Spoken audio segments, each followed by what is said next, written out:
contrast. Speed turns me on.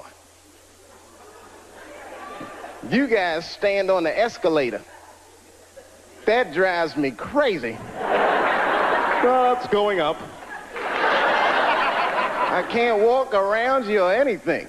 And I can't drive too good. I don't like driving anyway. And then come to think of it, the first week I was here, they stole my car. Now, granted, it was a rental car, but it still hurt.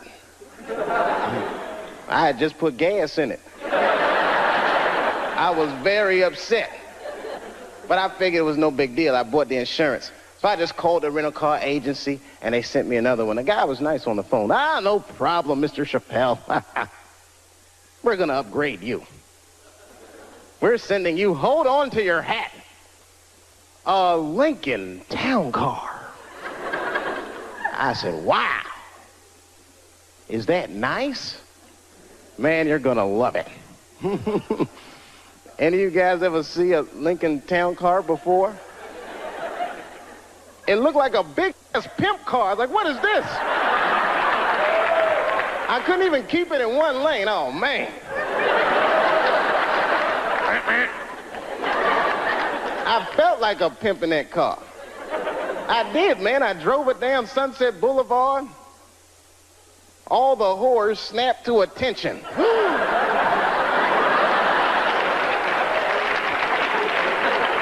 A lot of weird stuff happens here, man. You guys on a roll with your natural disasters and riots and woo! This place is, it really fascinates me. New York is bad, too. I live in New York now. New York's bad.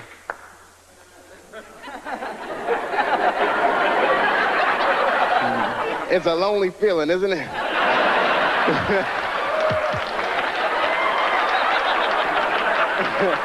I know how you feel. It's different, isn't it? New York is bad in a different kind of way. It's so dirty, man.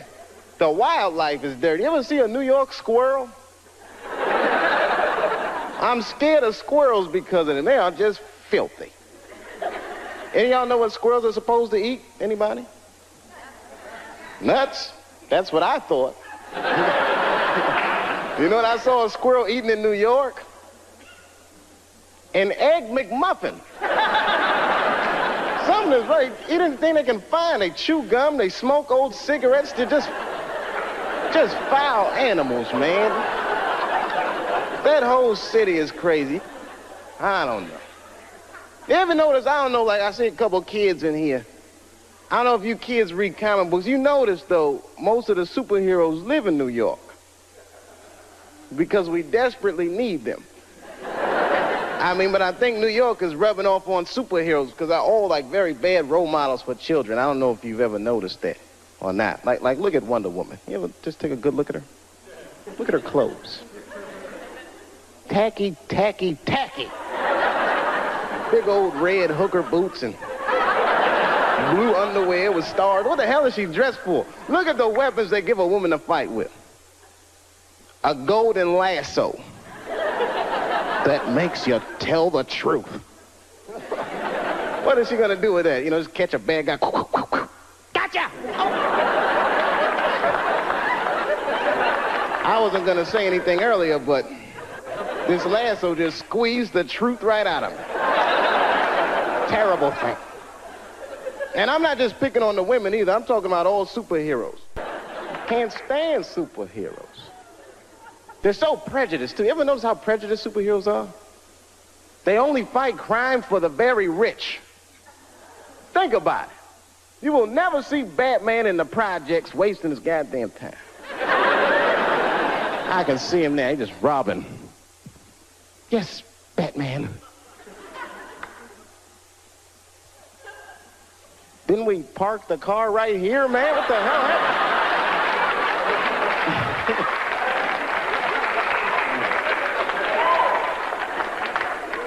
Something about New York. New York diversified me, though. I learned a lot about culture there. I'm a big culture buff. I don't know. I don't want to point anybody. Anyone here in the audience Jewish? Shalom. little something I picked up. Actually, I mean, I like everybody, but I'm gonna have to be honest. Jewish people are my favorite white people. You guys are the only ones that can grow an afro if you really wanted to. I am so impressed by that. I just like the whole thing, man, and you party like black people. You're so similar. I went to a bar mitzvah when I was 13.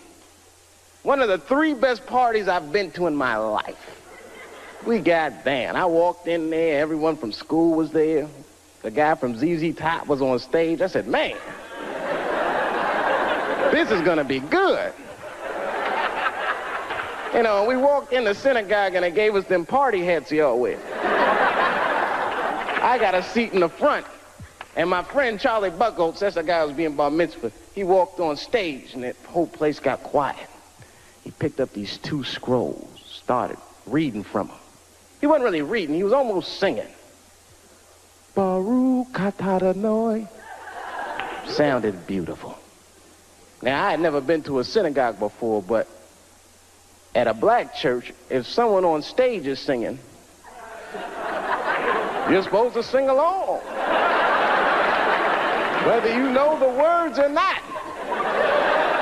I did the best I could.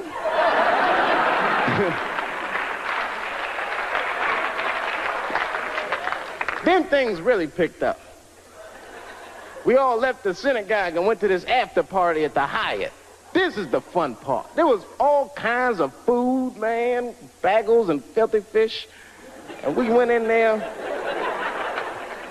and I was wondering what kind of music they were gonna play. Now, let me tell you something. I don't know who this Hava Nagila guy is, but his album is slamming. They put that music on, the whole place just lit up. Everyone was dancing. I was breaking plates. Hey! And someone shouted out, sponsor. That's Greeks. Oh, sorry about that. Wrong white people. But anyway, we were having a great time. I didn't even know it was a tradition. You're supposed to pick the person who's being bar mitzvah. You pick their mother up in a chair and dance around the party. I did not know that that was a tradition. I mean, I was just thinking, man, we are out of control tonight.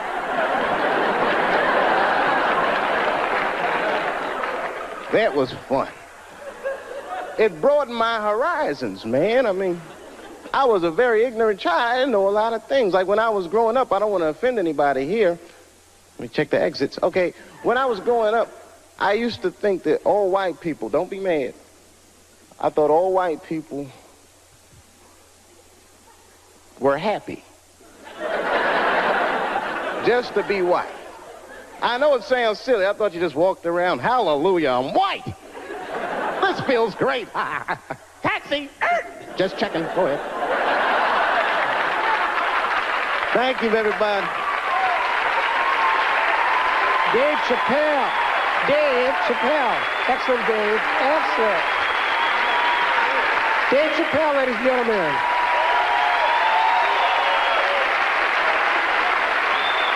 All these movements, not to get deep, all these movements probably start, not even the 60s. All this shit started in 1945. That's when America just fucking lost its mind. It was after that Second World War. Think about it. Because black Americans went off and fought in the war. They went to Europe. They made more money than they ever made in America. They might even got their dick sucked by white women. And then they came back to the United States and they looked around and they said, you know what? I don't like the way I'm being treated around here.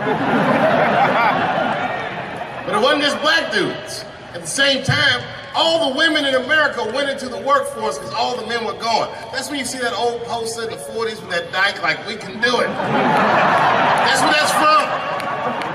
And these women made money, and then the dudes came back home and started telling these women what to do, and they were like, yo, I'm not feeling you, nigga. At the same time, the CIA started experimenting with a drug in San Francisco. Back then, nobody knew about it, called LSD. By 1960, all the white kids in America were like, it works. And a new school of thought was unleashed on the American consciousness. People had never even thought like that before, and now they were thinking like that in mass. White kids in mass were like, fuck our parents' plans for us. By the time 1960 rolled around, the President of the United States was 42 years old. He was the next best hope. And they blew his brains out in Dallas, in fucking parade. That's the most gangster shit. There were 8 major assassinations in the 60s. Kennedy, X, King, Everett. And then, by the 70s, the white youth culture and the Black Panthers and the black youth culture started to merge. And you started to see Timothy Leary meeting Eldridge Cleaver in Africa, not Oakland. And that was the beginning of the 70s, one of the most turbulent decades this nation has ever seen. And I say all that to say this, that in that turbulent historical context, Bill Cosby raped 34 people.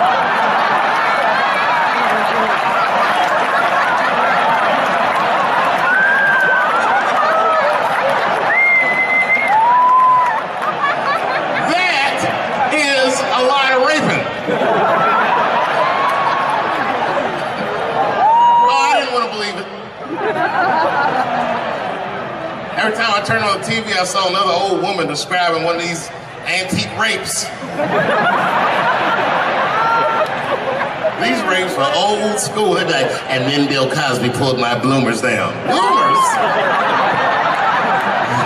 I saw him peering through me through a large cloud of vagina hair. Vagina hair? I've seen that in years.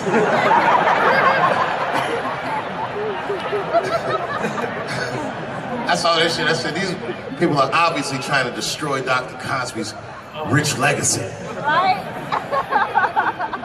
34 allegations later, I was still like, man, they probably only raped 13 or 14 of those people. Do all that raping. It's like 50 fucking rapes.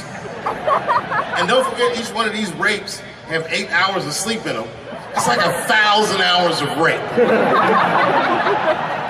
Packed into an otherwise busy schedule. Short corporate rapes, that's what I support.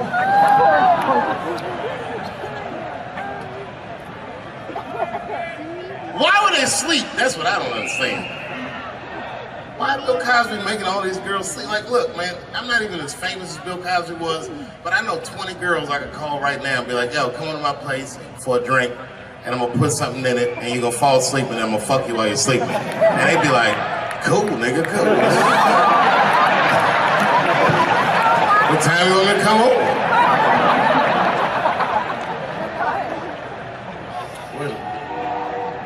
Is that a train here, that train? Trains do something to black people. Didn't you feel like running for that train? I've never been in a situation where I needed something about being black, nigga. You just, when you hear a train, we'll see like, I've gotta go.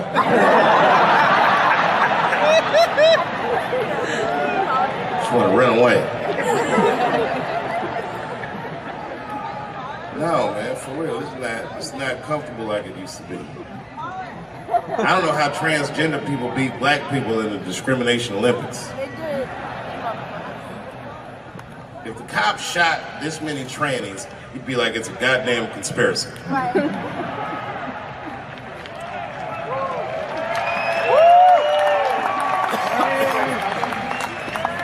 Niggas gonna start wearing high heels just to feel safe.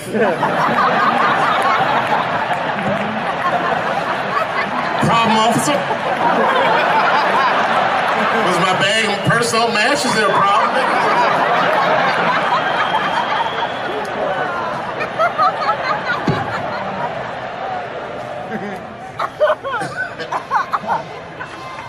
There's too many, man.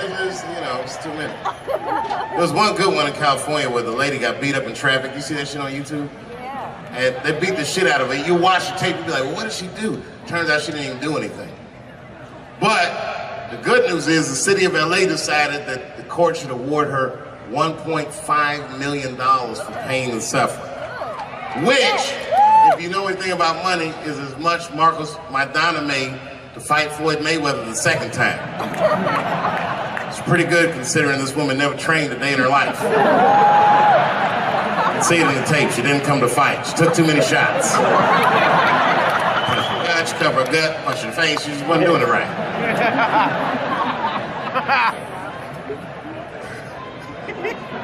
What?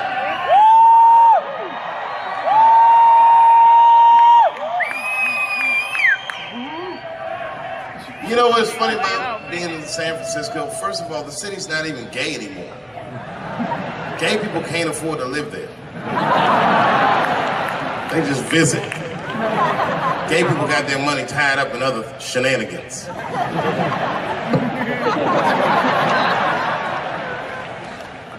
Where you from, bro? Where? Canada? Well, all right, you can get off the watch list. You know, America has a racial hot seat, which belongs to black Americans, but I know you sat in it for a while. I can honestly say Arabs and Mexicans sat in that seat. And we, the black Americans, would like to thank you both for your sacrifice and your struggle. Everybody goes through something, but at least I can leave my backpack someplace. If you leave your backpack, you got 20 minutes to find that shit before they send a robot to blow your luggage up. Don't you remember San Francisco where that motherfucking tiger jumped out of the cage and bit those people up? And San Francisco is so gay, the whole city blamed the tiger. No, they blamed the victims. They didn't even say shit about the tiger. They said these people were teasing that tiger. That's irrelevant. Tiger should not be able to jump out of the cage and kill people at the zoo. They said that that tiger chased one of his victims 400 yards. Listen, you know how fucking fast you have to run to outrun a tiger for 400 yards? Nigga probably woke up in the hospital with an NFL recruiter standing over his bed. You did good, son. You did very good. I know this isn't a good time, but I'm with the Cincinnati Bengals. Complete coincidence. I think we can tie something in and do something really big with you. One of the guys the tiger bit was Mexican, and the other two were Arabs. I said, who trained this tiger? Homeland Security, like everybody? I gave that tiger some beans. You smell those beans? You smell that? Go get them. Here's some curry.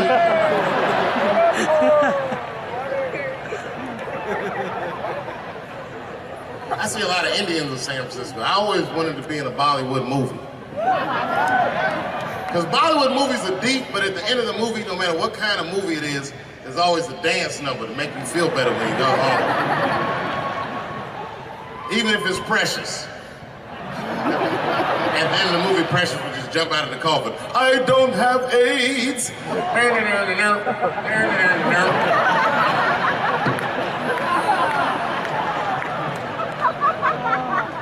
You ever see Precious? Boy, that was a sad movie. Yeah, that was tough. If you haven't seen it, you know all the statistics of living an urban life in America. But if you could picture all those statistics happening to one person for 90 minutes, that was Precious. Life through the book of that fat bitch. And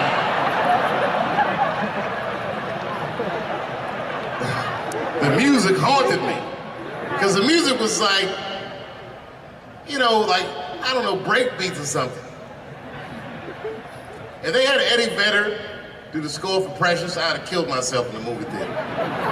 They had some of that, like, smashing pumpkins. Precious was morbidly obese. She couldn't read good. She was a victim of incest, and the baby had Down syndrome. Still the first verse, nigga. You gotta see the movie.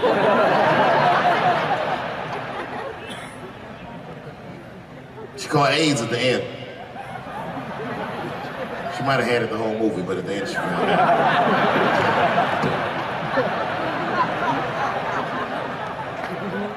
That's one way to lose weight, you know.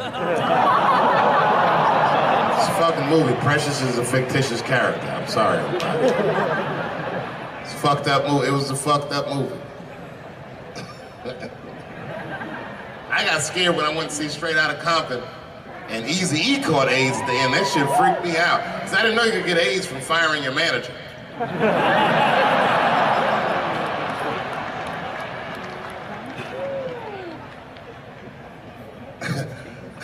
You didn't see Straight Outta Compton?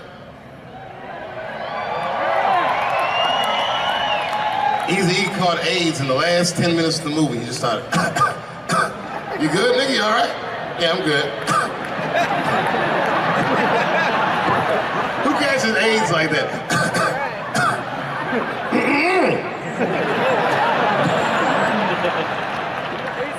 AIDS does not sound like that. It's a racking cough.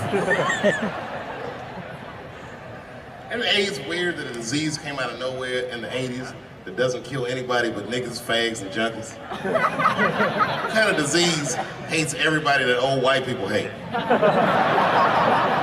I think the government hid that shit in disco balls. Only fun people get AIDS. You never see that guy? I think I'm gonna stay home and read a book. That nigga never say, I think I'm gonna just go stay home and cook for myself. Yeah, right?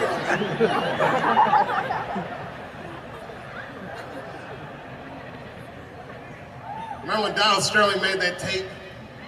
Said all those bad things about black people? That tape was fucked up. But that goes to show everybody, if you get old and white and racist in America, whatever you do, don't tell your black girlfriend about that shit, because that's who made the tape. She taped everything. The tape was embarrassing. He was like, stop bringing these black guys to my games. We were all listening like, well, how you gonna have a game without us? There'll be a lot of bounce passes and layups in this shit. And then it turned out the black guy he was speaking of was none other than Magic Johnson, NBA legend and billionaire. Unfucking believable. Didn't even mention the fact that he had AIDS, which is the first thing I would say to my girlfriend. This guy must be very racist if AIDS is the footnote.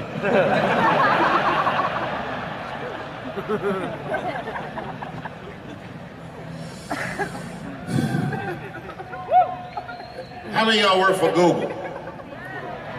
Nobody?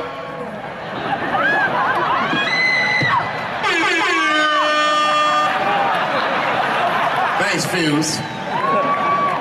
That air horn always pushes the joke through. You ever do something regular, but if you do it with the air horn, it sounds better. Like once I pulled my dick out at a New Year's Eve party. Real traumatic experience. I'd been drinking. It's really fucked up. I had to make all new friends. I did it on the 10 count. The motherfucker was like, 6, 5. And I'm saying to myself, what if I pulled my dick out? They said 3, and then I looked down and said, oh no, it's out!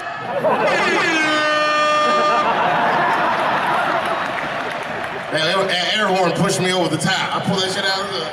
I was like, oh!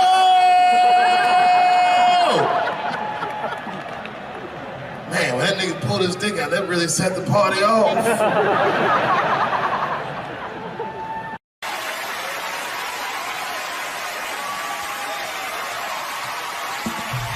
Ladies and gentlemen, Dave Chappelle.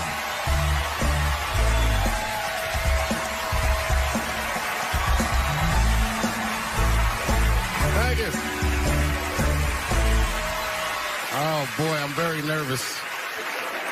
No pressure. During the civil rights movement, I can't read what's on the teleprompter. Some about black America and white America. There's black Americans and there's white Americans. We're all one America. So if you don't mind, this is not live, is it? I imagine whatever I say, you could just edit it out. Let's try it a few ways. Lou, are you in the booth? I am. All right, good. You know what, Lou? Let's just play around with it and see if we can get it right, get this clip package on, and then let me go home, all right? You got it. All right. Ready? All right, count me in. 5, 4, 3, 2, 1. Wu-Tang. I'm just with you, Lou. Let's do it again. We're gonna do it again. We'll get it right. Here we go, Dave. 5, 4, 3, 2. You know, when I was a comedian starting out in Washington, D.C., right here in this city, 1988, I'll never forget this. It was a comedy club owner that banned profanity from his comedy club. He said it offended his audience, and this was a cause of major concern for all the comedians in the circuit. And we all called a meeting, and we had the owners come, and it was the club owners, and it was the comedians. It was the classic labor dispute. The club owners laid out their case. There cannot be profanity in these clubs because that offends people. And there's a comedian who's still a good friend of mine to this day. He lives right here in Washington, D.C. He stood up and he said, he's black, I should tell you because it's important to the story.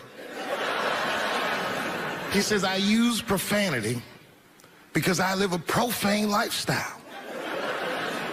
He says, I don't have an insect infestation in my house. I have roaches.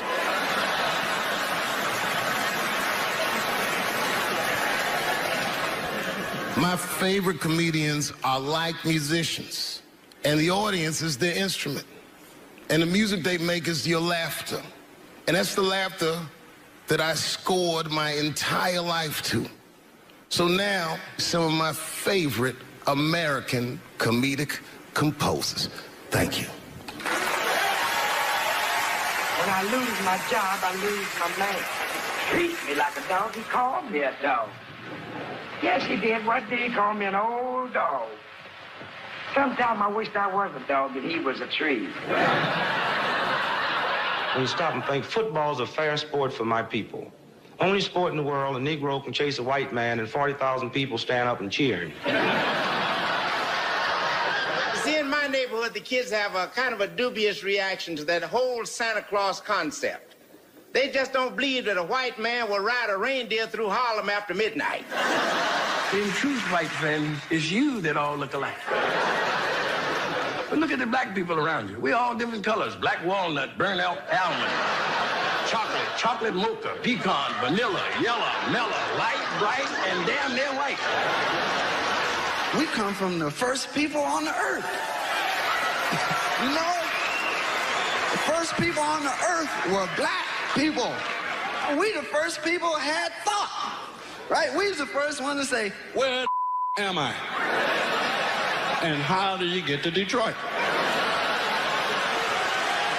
I think maybe like 30 years ago, there was a woman that wanted to sing, and a black lady that sang opera that wanted to sing. What was her name? Mary Anderson. And this place was like segregated, and they couldn't sing here. And here we are, like not even 50 years later, a 22-year-old black man on stage getting paid to hold his. God bless America. I gotta go now. Y'all take it easy. Bye-bye.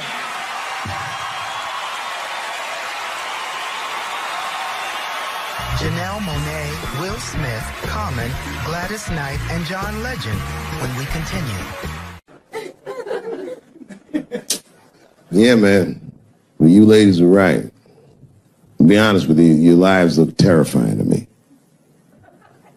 They do, man. I know nothing about being a woman, but I know fear. Yo, I used to live in New York when I was 17, and I couldn't even pay my bills. You know what I did to make money? I used to do shows for drug dealers that wanted to clean their money up. One time I did a real good set, and these motherfuckers called me in the back room. They gave me $25,000 in cash. It's probably 18, 19 years old. I was scared. I thanked them profusely. I put that money in my backpack. I jumped on the subway and started heading towards Brooklyn at 1 o'clock in the morning. Never been that terrified in my life. Because I never in my life had something that somebody else would want. I thought to myself, Jesus Christ, if motherfuckers knew how much money I had in this backpack, they'd kill me for it. And then I thought, holy shit. What if I had a pussy on me all the time?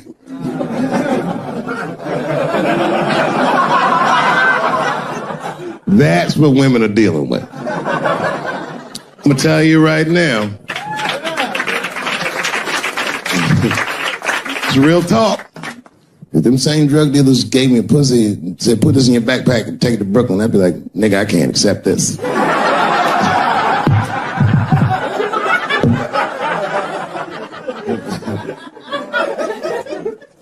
I empathize, man, you know. Everybody gets mad because I say these jokes. But you understand that this is the best time to say them. More now than ever. And I know there's some comedians in the back. Motherfucker, you have a responsibility to speak recklessly. Otherwise... New York Times said that Louis C.K. jizzed on his own stomach. You know, I've busted a lot of nuts in my day. None of them were newsworthy. Shit was really gross, because they didn't just say it like I said it. They didn't just say jizz on the stomach. They said it in that fucking Pulitzer Prize winning style that the New York Times has. It was very descriptive, like, you know what I mean? Louis C.K.'s semen shot out like a volcano of misogyny, slowly drizzling down like lava, covering his freckled penis as it slowly dripped to a fiery crown of red hair. Jesus Christ, I'm trying to eat some huevos rancheros and these niggas is...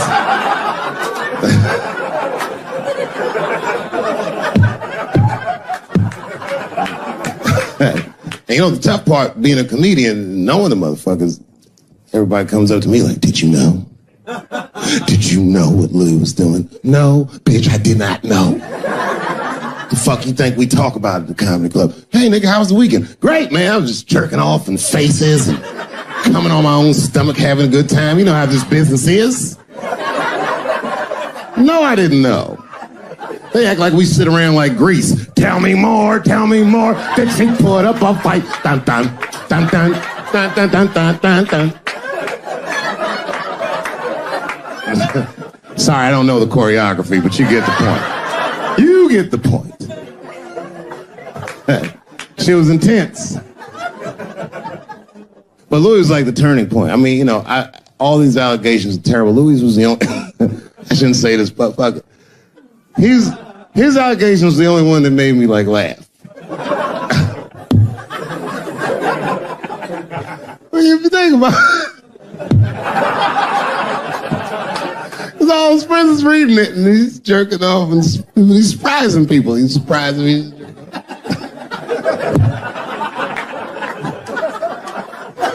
I just picture all the comics in comedy just reading it like, what?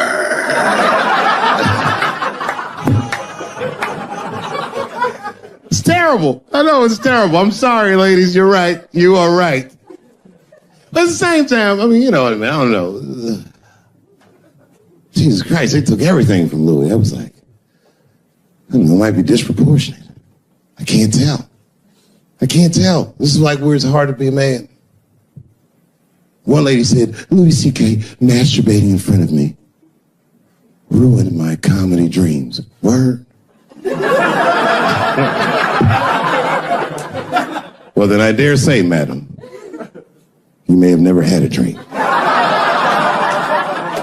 Come on, man, that's a brittle spirit. That is a brittle-ass spirit, nigga. That shit is too much. This is a grown-ass woman. You know what this shit is like? It's like COINTELPRO. You know what that is? It's a program that the FBI had under J. Edgar Hoover. In this program, one of the many things they did was they would track the sexual habits of anyone they considered an enemy of the state. It was a live button. That's why they got all these fucking sex tapes with Martin Luther King fucking bitches. But lucky for us, he actually had a dream. You think if Louis C.K. jerked off in front of Dr. King, he'd be like, I can't continue this movement. I'm sorry, but the freedom of black people must be stopped. I didn't know this nigga was gonna pull his dick out and jerk off like this I just thought we were gonna get a couple of drinks and chill. Show business is just harder than that. Them women sound like, I hate to say it, y'all, they sound weak. I know it sounds fucked up, I'm not supposed to say that, but one of these ladies was like, Louis C.K. was masturbating while I was on the phone with him. Bitch, you don't know how to hang up a phone?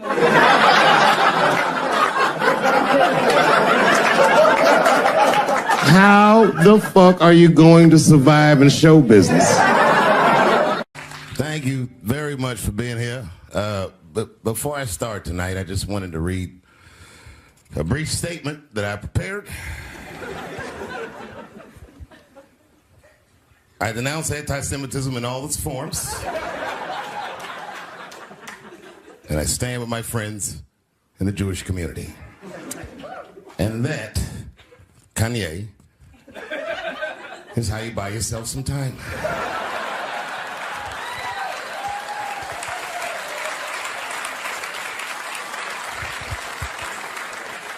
I gotta tell you guys, I've probably been doing this 35 years now. And early in my career, I learned that there are two words in the English language that you should never say together in sequence. And those words are the and Jews. I've never heard someone do good after they said that.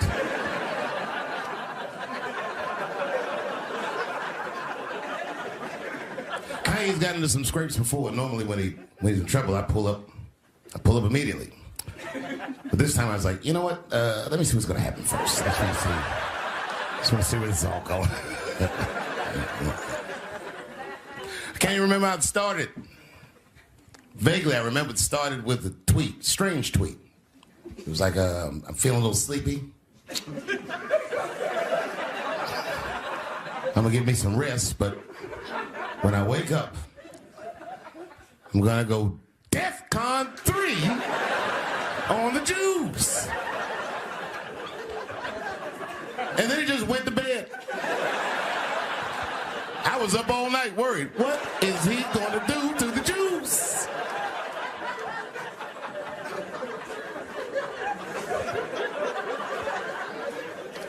I grew up around Jewish people. I have a lot of Jewish friends, so I'm not freaked out by your culture. I know a little bit about it just from hanging around. I'll be like, yo, let's go out at school tomorrow. They'll be like, we can't go out. It's Shana tomorrow. I'll be like, where? What is Shana? I had so many questions. Why do some of your people dress like Run DMC?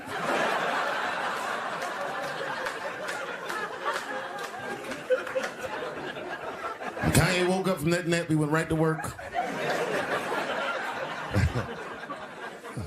A year ago, I'd seen him on a podcast called Drink Champs, a great show, and it was an amazing appearance. Noriega and them were there, the rappers that I love, and they all had their gold chains and stuff on.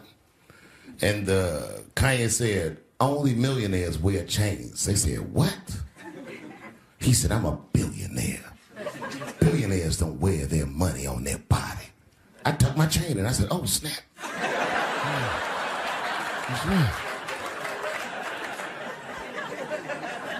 It was a good appearance. It was fun and funny. But when he woke up, he went on Drink Champs again. This time, he was on one. He was mad about something. He said, I can say anti-Semitic things, and Adidas can't trap me. Now what? Adidas dropped that nigga immediately.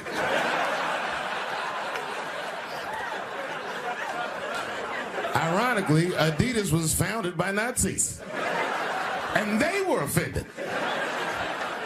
I guess the student surpassed the teacher.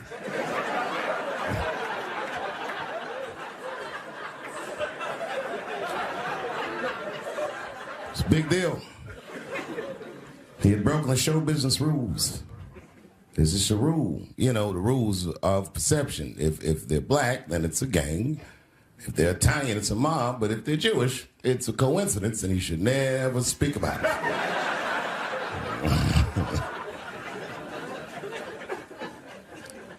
Kanye got in so much trouble, Kyrie got in trouble.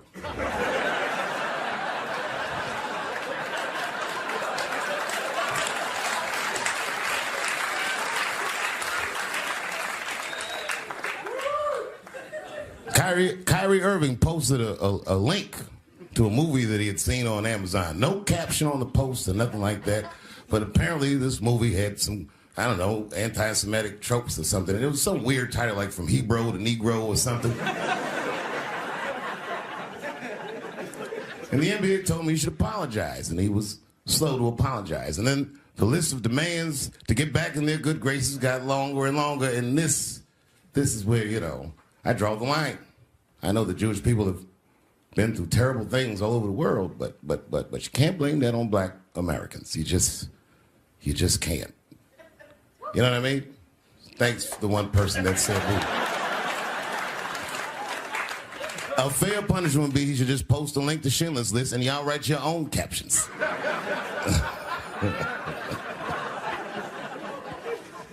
Kyrie Irving's black ass was nowhere near the Holocaust. In fact, he's not even certain it existed.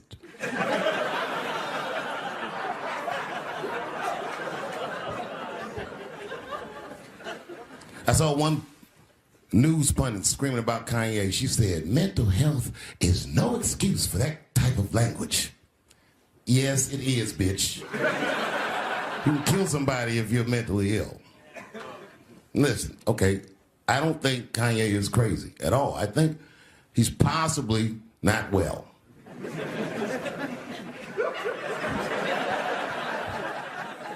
Well, I've been to Hollywood. I don't want y'all to get mad at me. I'm just telling you. I've been to Hollywood. This was just what I saw.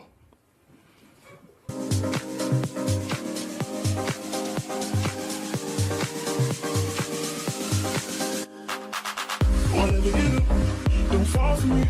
Don't put your trust in me. Don't even lie for me. I want you, honey. I don't get it. It's a lot of juice. Like a lot. But that doesn't mean anything. You know what I mean? There's a lot of black people in Ferguson, Missouri. Doesn't mean we run the place.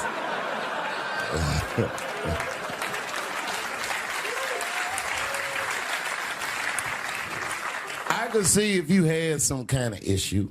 You know what I mean? You might go out to Hollywood and you might start connecting some kind of lines, and you could maybe adopt the delusion that the Jews run show business. It's not a crazy thing to think.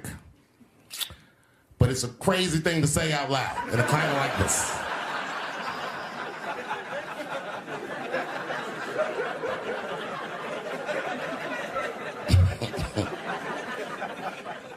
Now the midterms are over, and it's crazy climate. And I got to tell you, I feel like this midterm, like all of humanity depends on it. And it's an ominous sign. The most ominous sign of the midterms, I believe, would be Herschel Walker, who I don't want to speak badly of because he's black. But I have to admit, he's observably stupid.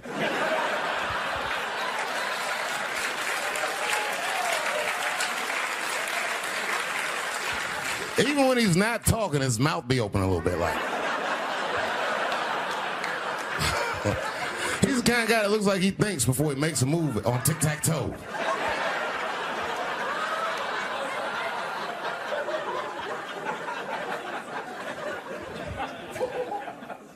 And I'm watching the news now, they're declaring the end of the Trump era. Now, okay, I can see how in New York you might believe this is the end of his era. I'm just being honest with you. I live in Ohio amongst the poor whites.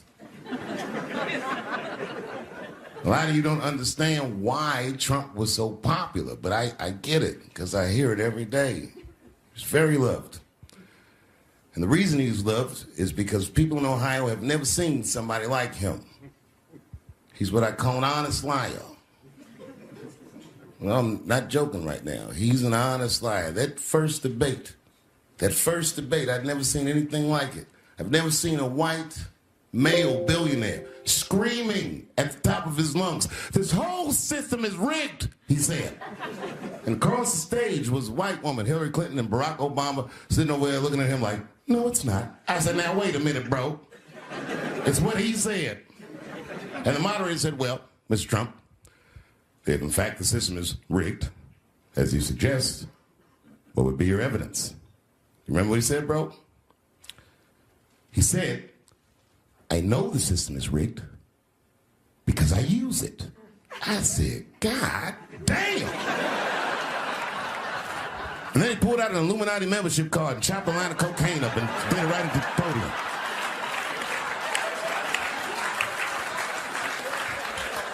No one had ever heard someone say something that true. And then Hillary Clinton tried to punch him in the taxes. She said, this man doesn't pay his taxes. He shot right back. That makes me smart.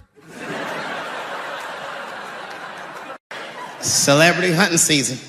Doesn't matter what I say, they're gonna get everybody eventually. Like, look, I don't think I did anything wrong, but we'll see.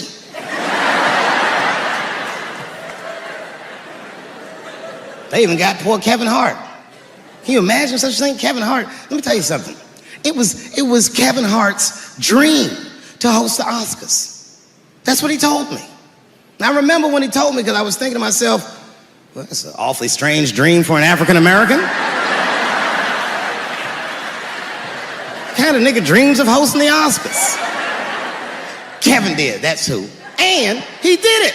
Against all the odds, Kevin became the most famous comedian this world has ever seen, and he got the job that only one black man before him had had. He was gonna host the 80th Oscars. And I don't know what you know about Kevin, but I know Kevin Hart is damn near perfect. As close to perfect as anybody I've ever seen. In fact, Kevin is precisely 4 tweets shy of being perfect. 10 years ago, Kevin had made some very homophobic comments. And I'm not gonna repeat what he said, because this is Atlanta.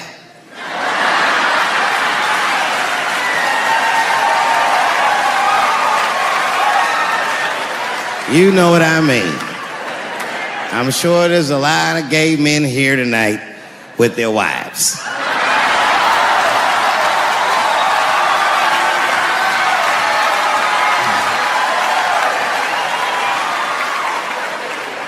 Far be it from me to offend anybody. All right, I'll tell you what he said. But just remember, these were not my words. These were Kevin's words. And it was a long time ago. And I'm paraphrasing because I'm not good at telling other people's jokes. Okay, Kevin said that if his little son was demonstrating or exhibiting homosexual behavior around the house, that he'd chastise him. He'd say, hey, that's gay. And then he said he would smash a dollhouse over that child's head. Ooh, the gay community was furious. And I don't blame them. I got a lot of gay friends. And all of them, 100% of them, all have told me fucking horror stories about the shit they had to go through just to be themselves. Crazy, crazy stories. And in all those stories, I gotta say, not one of them has ever mentioned anything like their father smashing a fucking dollhouse over their head. Because clearly Kevin was joking. Think about it. You would have to buy this nigga a dollhouse to break it over his head in the first place. Does that sound right? Is anybody gonna do that? The gay community was upset, and then they put so much pressure on the Academy of Motion Pictures and Sciences that they went to Kevin and said, if you don't apologize to that community, then you cannot host these Oscars. And then Kevin said, fuck it, I quit.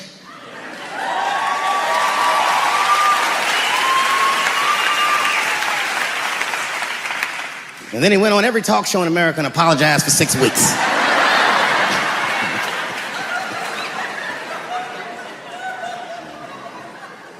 Kevin fucked up. I understand the mistake he made because I've made the same mistake early in my career. This is many years ago, 15 years ago. It's when I was doing Chappelle show. There's a, thank you.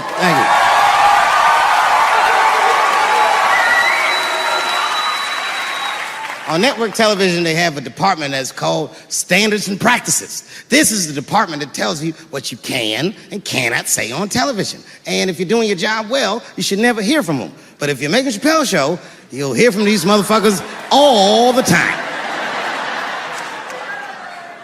And remember, this is 15 years ago. I made a mistake. I didn't even know I had done anything wrong. I had written a sketch that had the word faggot in it.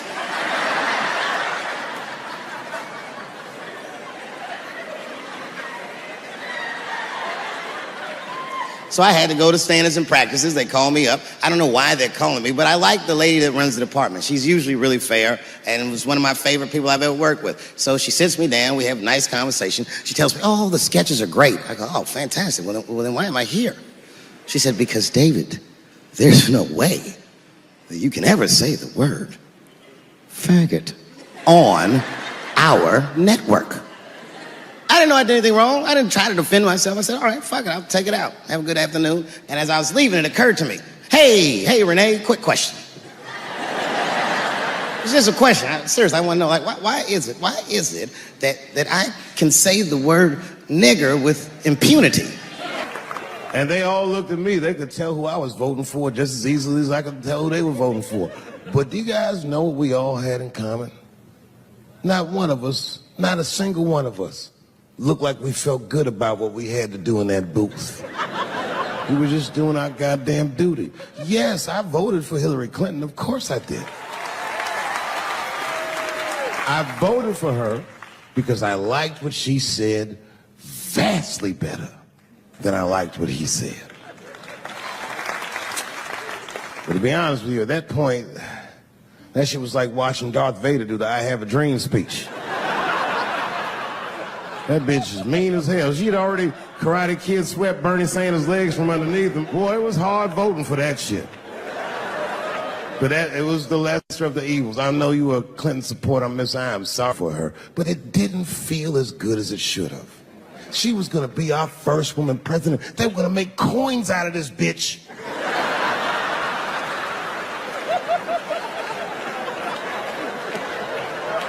And somehow she just missed the dunk. Of course she should have beat him. Of course she should have beat him. You know what voting for her felt like? It was bittersweet. It felt like I was lucky enough to eat Halle Berry's pussy. And whilst I was doing so, she fucking farted in my face, man.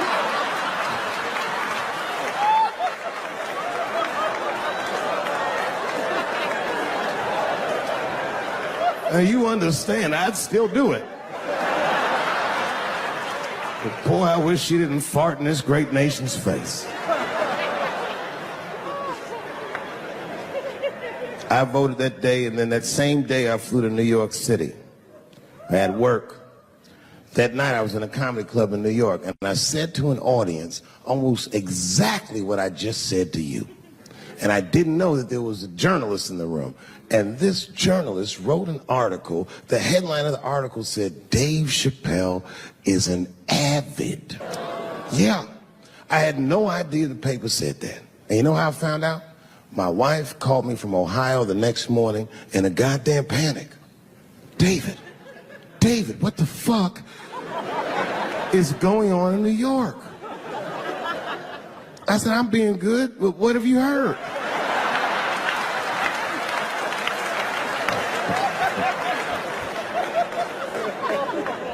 And my wife said, the paper is saying that you're a Donald Trump supporter. I was like, whew.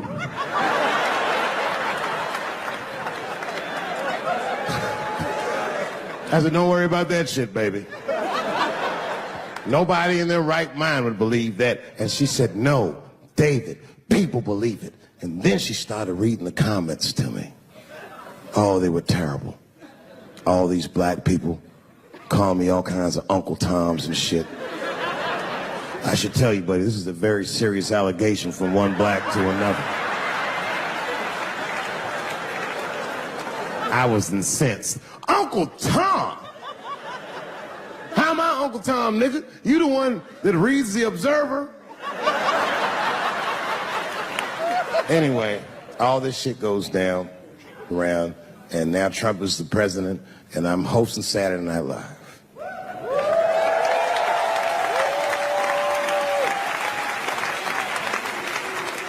And I didn't really prepare my monologue. I just kind of winged it. And at the end of the monologue, I don't even remember what I said. I said something like, fuck it, we're historically disenfranchised, and we're going to give him, something about we're going to give him a chance if he gives us a chance. I don't know what I said, but whatever I said, I really wish I didn't say that shit. It was not worth the trouble. Now I walk into the barbershop, and all them black people just be looking at me like, yo, Dave, What's up with your boy? Yo, nigga, yo! Not my boy. Because I don't care if you're a Republican or Democrat, if you support him or not, any objective person is going to have to admit that this motherfucker is having a terrible go of it. It really is. We've had presidents before that have done bad jobs, but this shit is worse than a bad job.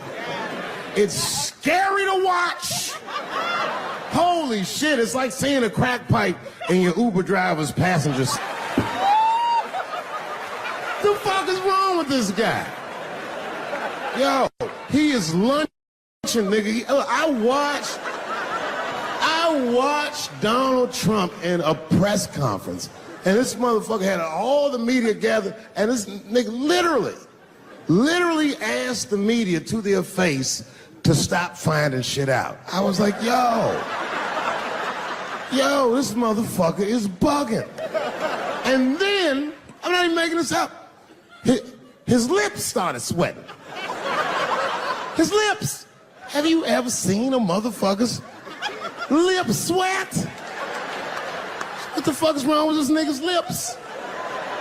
It's like if you're on a plane, right? You ever been on a plane? I get scared to fly. I do it all the time. I be scared on there. And sometimes the plane will hit turbulence. And then I get nervous. But I always look at the flight attendant, and she looks calm, and it makes me feel calm. But if that bitch's lips were sweating, it's terrifying. Like, yo, nigga, why are your lips sweating? What do you know? And then, I'm not even making this shit up. This motherfucker grabbed the podium, he goes, you don't know how scary the things I read in my briefings are. What's that, bro? That's bad leadership. Even as a parent, you think I'm gonna sit my kids down? Hey, little man, come here real quick. I just wanna holler at you for a second. Yo, I'm 3 months behind on the rent, nigga, and I am worried. Very worried. Go to school and have a productive day, nigga. I was just thinking out loud, getting some shit off my chest. Like, what the fuck are you doing, bro? This is bad, man. Jesus Christ. All this motherfucker's ideas sound like high people ideas. Like, he doesn't think these things through before he tells us. He just tells us what he's thinking as soon as it occurs to him. This shit sounds nuts.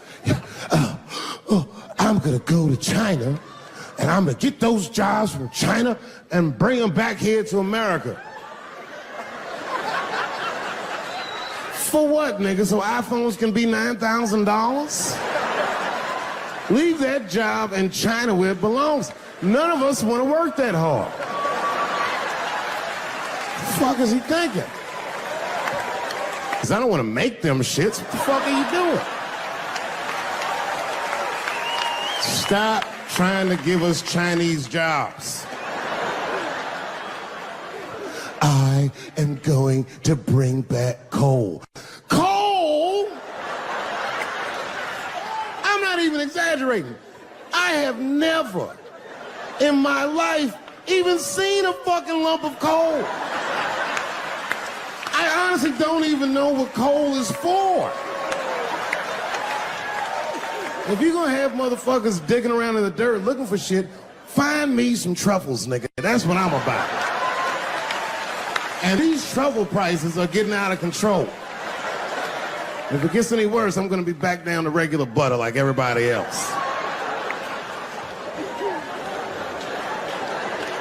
Terrible, terrible job. This motherfucker hit North Korea with rap battle threats. Fire and fury, like, yo! Yo, what are you doing?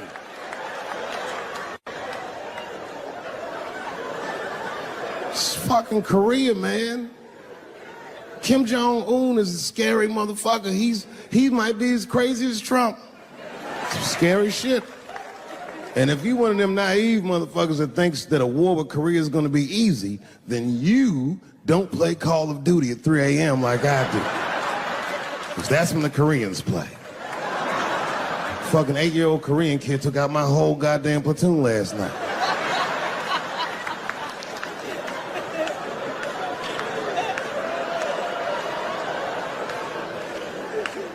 I've never seen somebody in an office so high with the most just basic fucking solutions. Like, you know, we should not let any more Muslims in the country till we can figure out what's going on. Did he just say, figure out what's going on? Who doesn't know how to do basic math? Let's count it out, okay? There's been 17 mass shootings in the United States. 4 of them were done by Muslims. None of those 4 Muslims were from any of the 7 countries in your stupid ass original band.